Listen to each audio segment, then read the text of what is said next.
Assalamu alaykum wa rahmatullah wa barakatuh, chers frères et sœurs. Dans ce monde rempli de chaos, de peine et d'incertitude, où se trouve vraiment la paix? Existe-t-il une clé capable d'ouvrir les portes fermées de nos âmes tourmentées?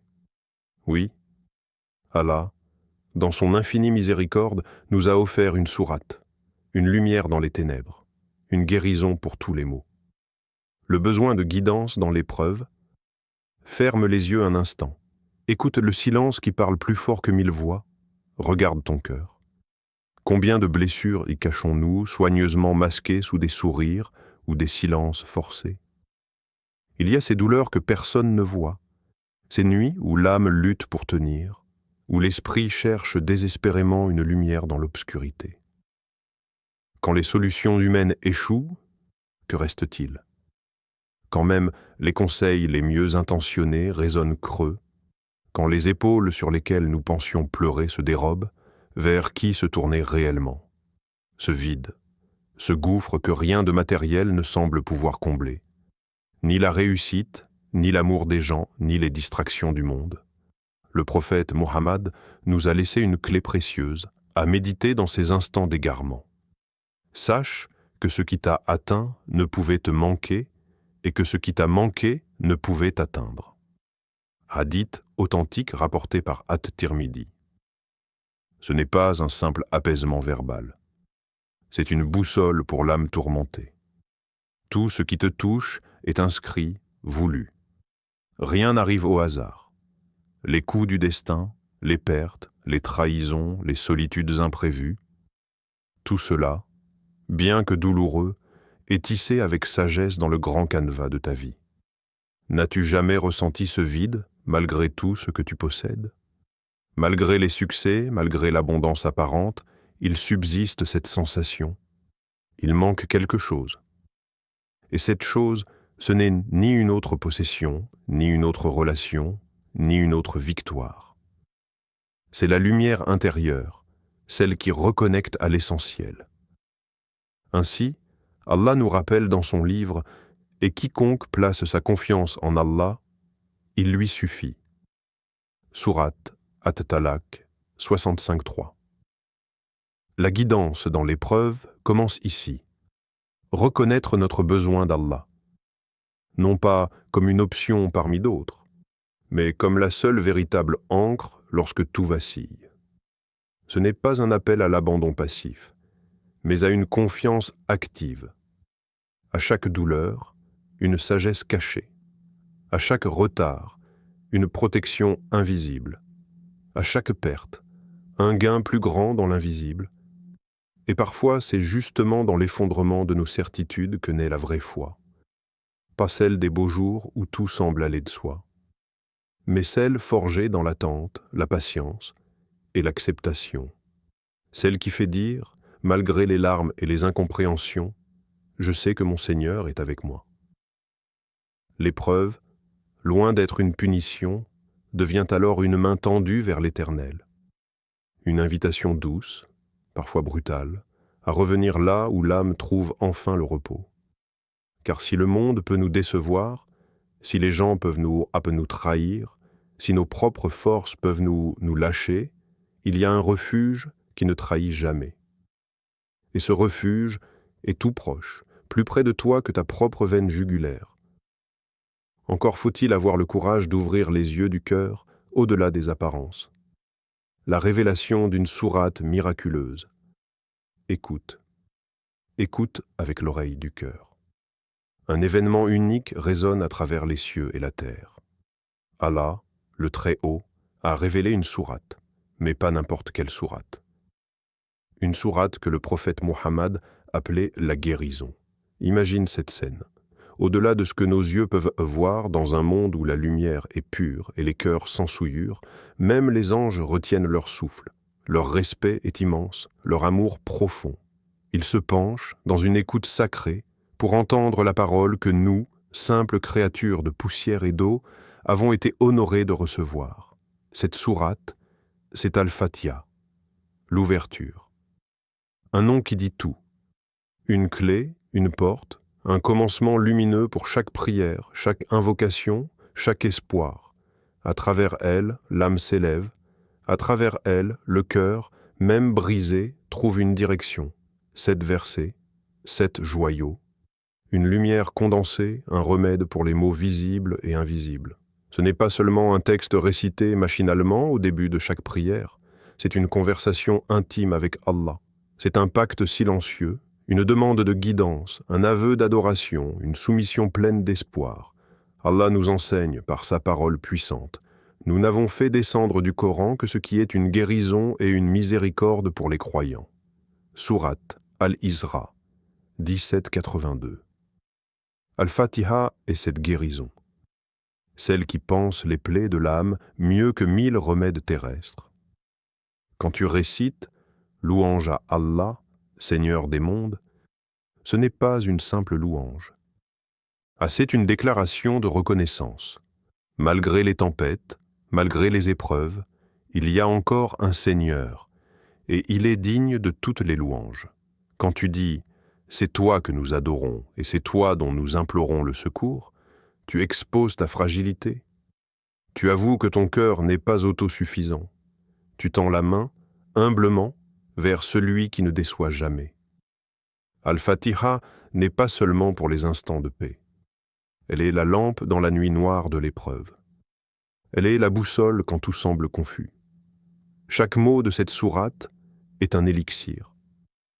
Un baume pour les angoisses secrètes, un rappel que la douleur a un sens, que l'égarement peut être rectifié, que la solitude est illusoire lorsque l'on sait où se tourner. Et toi, quand as-tu récité Al-Fatiha pour la dernière fois comme si ta vie en dépendait? Quand as-tu laissé ces mots sacrés t'envahir entièrement, te laver de tes inquiétudes, t'envelopper comme une couverture dans le froid des épreuves? La révélation de cette sourate n'est pas un souvenir ancien. Elle est vivante. Elle est là, prête à s'animer sur ta langue, à vibrer dans ton cœur. Il suffit de t'arrêter, de t'ouvrir et de laisser cette lumière ancestrale entrer, encore une fois. Al-Fatiha, une guérison pour l'âme et le corps. Alhamdulillahi Rabbil Alamin, louange à Allah, Seigneur des mondes. Sourate Al-Fatiha 1, 2. Chaque mot d'Al-Fatiha est plus qu'une récitation. C'est une caresse invisible, un souffle divin déposé sur le cœur fatigué. Un baume que l'on ne voit pas, mais que l'on ressent profondément si l'on s'arrête vraiment pour écouter. Chaque verset est une médecine, pas seulement pour l'âme, mais aussi pour le corps meurtri. Un médicament céleste, prescrit par celui qui a créé le mal, mais qui détient aussi en lui, seul, la clé de toute guérison. Le prophète l'affirmait sans détour. La Fatiha est une guérison pour toute maladie. Pense à cela. Non pas comme une simple tradition, mais comme une vérité vivante, une promesse. Un secret que nous avons peut-être oublié dans le tumulte de nos recherches effrénées de solutions matérielles. Souviens-toi de cette histoire simple mais bouleversante. Un jour, dans le désert, un chef de tribu fut mordu par un scorpion. La morsure, venimeuse et terrible, laissait peu d'espoir. Il n'avait été ni remède moderne, ni médecin instruit. Seulement la foi, seulement la parole d'Allah. Alors, un compagnon du prophète s'approcha. Il n'avait pas de pansement, ni d'antidote. Seulement la sourate Al-Fatiha sur ses lèvres. Avec confiance et humilité, il récita. Et Allah guérit, simplement, par sa parole, par son pouvoir illimité. Quelle preuve plus éclatante désirons-nous encore? Parfois, nous cherchons des miracles ailleurs, très loin, dans des horizons inaccessibles. Mais si le miracle était déjà dans nos mains? Si la guérison que tu cherches, que tu attends parfois depuis des années, était à portée de ta voix dans l'humble récitation d'Al-Fatiha, avec un cœur sincère et soumis? Allah nous dit, dans une promesse qui éclaire les cœurs, « Ô les gens, une exhortation vous est venue de votre Seigneur, une guérison pour ce qui est dans les poitrines, un guide et une miséricorde pour les croyants. » Sourate Yunus 10, 57. Une guérison pour ce qui est caché en toi, les peurs muettes, les blessures secrètes, les douleurs silencieuses. Réciter Al-Fatiha, ce n'est pas un acte mécanique, c'est un souffle de vie, un retour à l'origine. Un soin invisible qui parfois apaise une douleur que même les plus grands spécialistes ne comprennent pas. Il ne s'agit pas seulement de lire avec les lèvres, il s'agit de réciter avec l'âme, de ressentir, de s'immerger, de pleurer peut-être et d'espérer certainement. Ferme les yeux. Récite doucement, même dans ton cœur. Écoute chaque mot te traverser. Ressens la douceur de la promesse divine, car dans ce livre, dans ces 7 versets bénis, réside un secret. Un secret que peu explorent vraiment. Un secret qui guérit, qui purifie, qui réveille l'espérance. Et ce secret t'attend, juste là, sur le bout de ta langue et au fond de ton cœur. La clé intérieure, remettre son cœur à Allah. Et nous faisons descendre du Coran ce qui est une guérison et une miséricorde pour les croyants. Sourate Al-Isra 1782. Parfois, ce n'est pas le monde autour de toi qui doit changer. Pas ton travail, pas ta situation, pas les autres. Parfois, c'est ton propre cœur qui a besoin d'être réparé. Ce cœur, si discret, si oublié dans le tumulte de nos journées, et pourtant, il gouverne tout. Le prophète Muhammad nous a rappelé avec tant de clarté, il y a dans le corps un morceau de chair. S'il est sain, tout le corps est sain. C'est le cœur. Bukhari et Muslim. Nous passons tant de temps à ajuster l'extérieur, nos vêtements, notre maison, nos projets, tout en laissant l'intérieur se fissurer doucement. Un mot blessant non pardonné, une prière négligée, un espoir éteint, une confiance en Allah érodée par les vents du doute. Et pourtant, la véritable transformation commence dedans, non pas en modifiant les circonstances, mais en guérissant la source, le cœur. Quand as-tu eu ta dernière véritable conversation avec Allah? Pas une récitation automatique, pas des paroles vides prononcées par habitude, mais un moment brut, sincère, où ton âme s'est exposée sans masque, sans excuse. Un moment où peut-être tu as avoué ta fatigue, ton incompréhension, tes erreurs, ta soif de sens. Car Allah n'attend pas que tu sois parfait pour t'écouter, il attend seulement que tu sois vrai. Dans son infinie douceur, il nous murmure « Invoquez-moi, je vous répondrai ». Sourate Ghafir 40-60. Pas d'« invoquez-moi uniquement quand vous serez parfait ». Pas « invoquez-moi seulement quand vous aurez tout compris ». Non. Invoquez-moi là où vous êtes, comme vous êtes. Le retour à Allah commence toujours par un regard honnête en soi, une reconnexion. Un pas, même hésitant, même maladroit, mais sincère.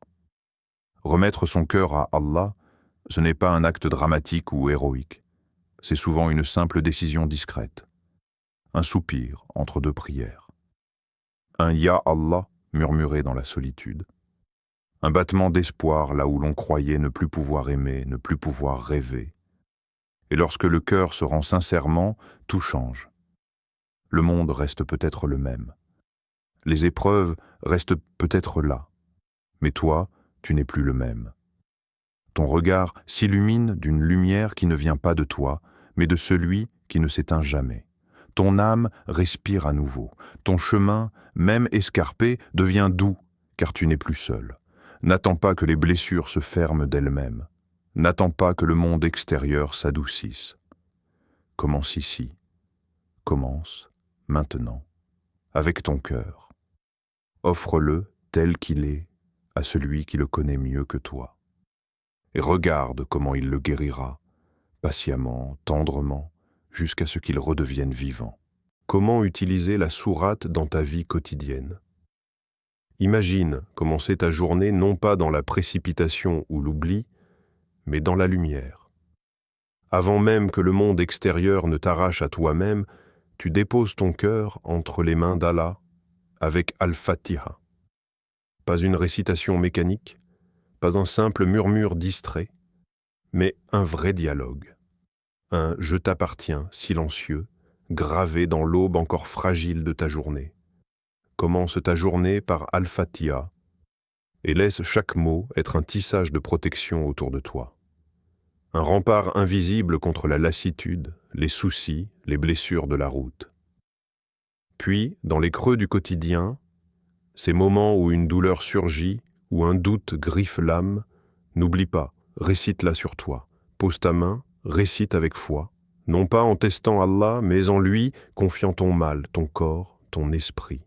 Dis doucement, guide-nous vers le droit chemin.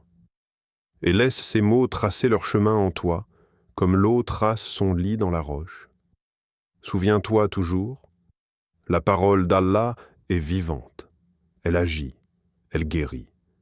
Ce n'est pas de la poésie, ce n'est pas une belle image pour apaiser ton cœur. C'est une vérité gravée dans les cieux, éternelle. Dans le Coran, Allah nous rappelle avec majesté « Ô gens, une exhortation vous est venue de votre Seigneur, une guérison pour ce qui est dans les poitrines. » Sourate Yunus 10,57. Chaque mot est un baume, chaque verset est une main tendue vers toi, même lorsque tout semble fermé. Alors fais de chaque récitation d'Al-Fatiha un acte d'amour, un souffle de confiance, un élan d'espérance. Pas besoin d'un rituel compliqué, pas besoin de longues heures. Il suffit parfois d'un moment, un vrai moment, où ton âme s'ouvre sincèrement. Car le Coran n'est pas seulement un livre que l'on lit du bout des lèvres, c'est une mer immense. Une mer où l'on plonge pour guérir, pour renaître, pour retrouver la lumière oubliée. Ose plonger, ose réciter comme si ta vie en dépendait, car peut-être qu'elle en dépend vraiment. Ô toi qui écoutes, ta douleur n'est pas ignorée, tes larmes sont comptées. Allah t'a envoyé son livre, son message, sa promesse. Ferme les yeux, récite. Ihdinas sirata al-mustaqim. Guide-nous sur le droit chemin, et tu verras. Ce ne sont pas seulement tes problèmes qui changeront, c'est toi qui changeras. Si ce message a touché ton cœur, partage-le. Peut-être sera-t-il la lumière que quelqu'un attendait. N'oublie jamais, Allah est plus proche de toi que ta veine jugulaire. Sourate Kaf 50-16. Réfugie-toi en Allah, récite, vis